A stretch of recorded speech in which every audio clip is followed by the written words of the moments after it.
Thank you, Ate Angel. Thank you sa bouquet. Oh, bisag belated. Actually, mo gid ra niyang ihatag sa ako. Wala na lang daw niya gibutang kagapon, wala na lang niya gibutang sa gihimong bouquet kay gibutang na lang niya diretso sa face.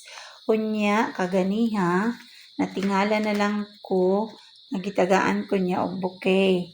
Kay basi daw magselos ko, kay naghatag siya og bouquet dito sa iyang daddy. Nag-ato siya sa menteryo. Tagaan niya iyang daddy. Okay, rin kayo sa ako ba?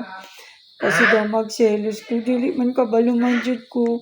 Love man ko sa akong anak, sa akong mga anak. Okay ra gyud Ate Angel. Okay ra gyud nga ingani ra.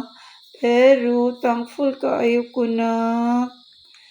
I really appreciated this. Thank you kaayo na. Love you very much. Bisag kanunay ta mag-away. Kay palaaway man sad ka, suplada sad gamay. Love you na. Kung sa uban ako mga anak. Kay Ate EG, Kang Vincent.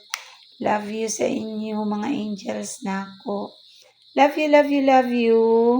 Ug si Daddy po in heaven. Love you, Daddy. Love you sa inyo. Thank you, Ate. Thank you.